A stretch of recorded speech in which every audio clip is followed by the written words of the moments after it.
Welcome. This is the Dawning Podcast, where we talk about ancient history and comment on how it's perceived in the world today.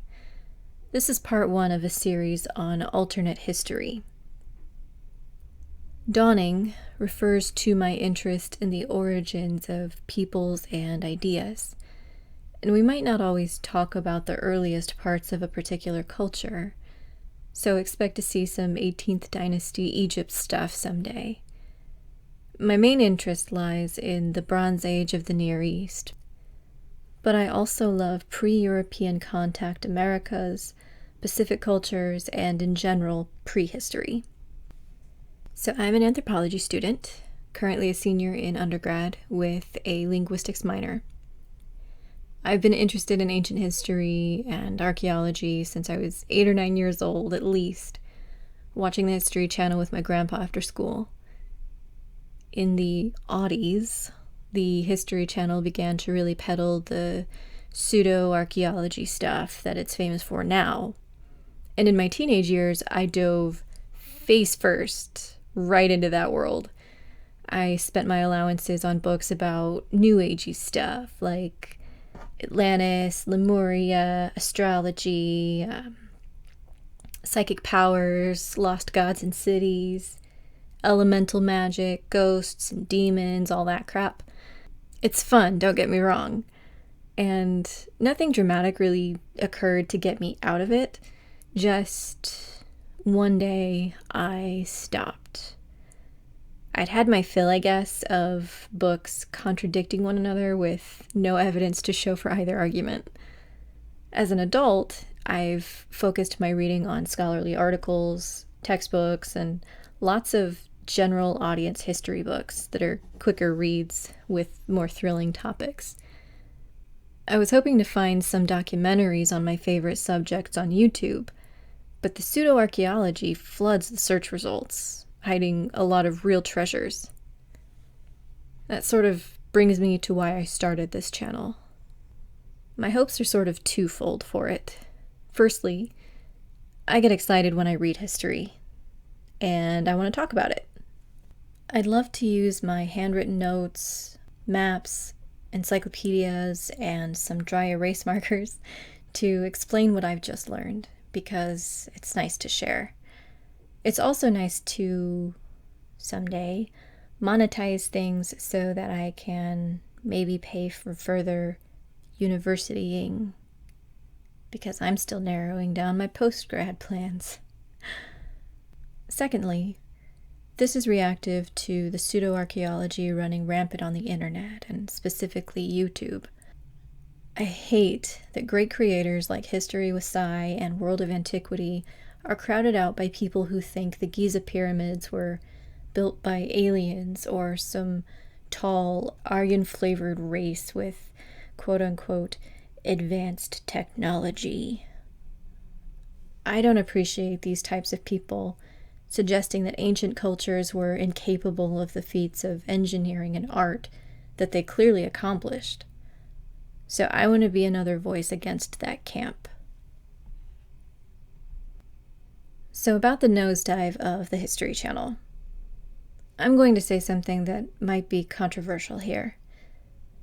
The programs that I look back on, watching with Grandpa, were themselves not that great. I definitely watch them now over what they actually air, without hesitation, but those programs were probably not as well researched as I assumed at the time. We'll explore more about that in part 3. But with the nosedive came a rise in the use of tropes like Woody Harrelson's character from that movie 2012, a hermit whose conspiracy theories separated him from society. Not to spoil a cinematic masterpiece or anything, but his character ends up being right about the looming end of the world, and uninformed weirdos who don't read peer-reviewed work rejoiced around the world. Not really. You'll see it in movies all the time, though. A rogue scientist or young, handsome guy runs disheveled into some establishment academics to warn them or turn the status quo on its head with his insights and research and good looks behind crooked glasses. And he's laughed at or mocked or ignored. And in the end, everyone should have listened to him and he gets to kiss a pretty lady. In short, the academics refuse to see reason, cling to old ideas, and are served their comeuppance by a guy who refuses to follow their rules, and he gets everything he ever wanted in the end. This is cute and all, but it's fueling a fire of stupid that seems to be immune to reason, evidence, and liquid. I'm half kidding, of course, but there is something there. People actually believe that the academic world hasn't done any research for decades because they already know all the answers, and this is just so untrue that it's hard to even start on a rebuttal. The first step, I guess, is to define the subject of this episode. The definition of alternative history in Merriam-Webster is fiction that is based on history and that explores what might have happened if certain historical events, figures, etc. had been different. Fiction that is based on history being the main thing. Alternate histories are also known as alternative histories, alternate universes, allohistories, or uchronias. One scholar, Jörg Helbig, prefers the term parahistory. Historians use the term counterfactual. I want to share a quote by Rosenfeld, the 2019 piece. The adjective alternate in alternate history further underscores the genre's larger problem. At a time when many Americans worry about the spread of alternative facts, alternative history seems like another post-truth concept. Works based on counterfactual reasoning seem risky in an era when facts themselves appear to be under threat. So for our purposes, I'll use alt history for the people I'm speaking against. They call their opposition the mainstream narrative or establishment archaeology. Think about how that makes you feel. If someone were to approach you and ask, "Do you believe the mainstream narrative?" you'd surely want to say no, even without knowing which narrative of what mainstream they were talking about. Simply because mainstream implies a dogmatic adherence to a certain status quo, which is met with, "Wake up, sheeple." The word narrative is even worse in such a context, implying we've been told a fabrication rather than the bare facts. What about establishment archaeology? Even this is troubling, because the term establishment implies a stuffy, closed-minded, and powerful entity that seeks to oppress voices raised in question of its magnificence. They use these terms on purpose. I will call the opposition of alt history the academics, or simply academia. So at this point you might be wondering, what's the big deal?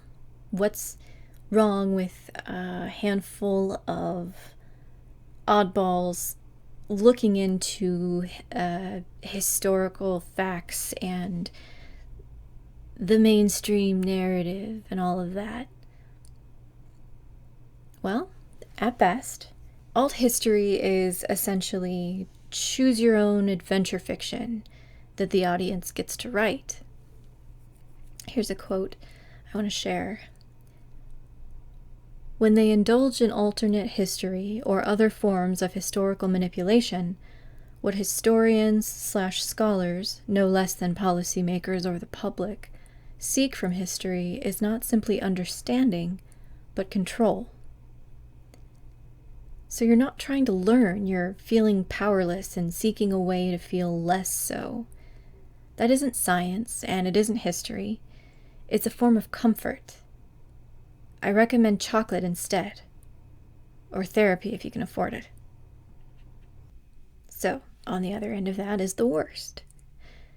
In addition to threatening our individual well-being, irrational beliefs also threaten our social well-being.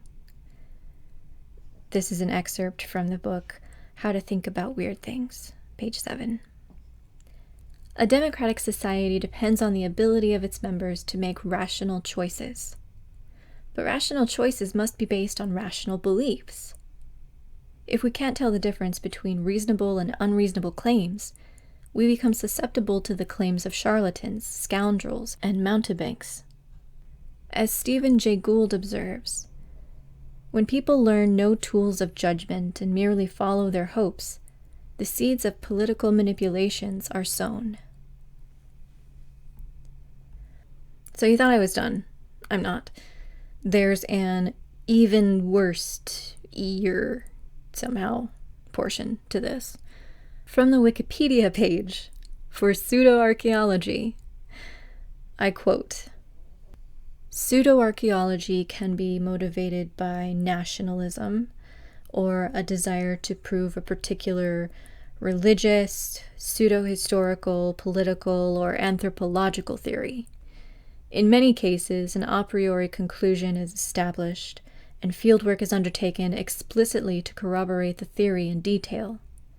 According to archaeologist John Hoops, writing in the magazine of the Society for American Archaeology, pseudo-archaeology actively promotes myths that are routinely used in the service of white supremacy, racialized nationalism, colonialism, and the dispossession and oppression of indigenous peoples." My original thesis statement was, watch dry history documentaries, but I don't even agree with that anymore, and my focus has shifted.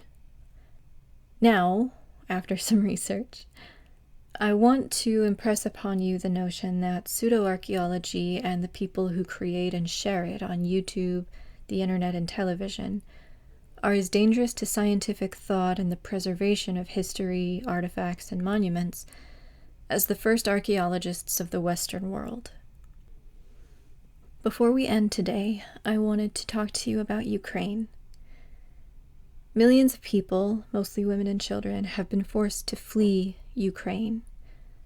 They are sheltering in underground train stations, walking hundreds of miles, and leaving behind everything they've ever known. If you have the means, I encourage you to donate. Even $1 is more than nothing, and if you can't afford that, sharing a link is a great help. Please see the top link in my description. So next time, Part 2 is called The Roots of Anthropology, where we explore the problematic origins of archaeology and how they compare to the alt history movement of today. Thanks so much for listening to the Dawning Podcast. I'll see you next Friday.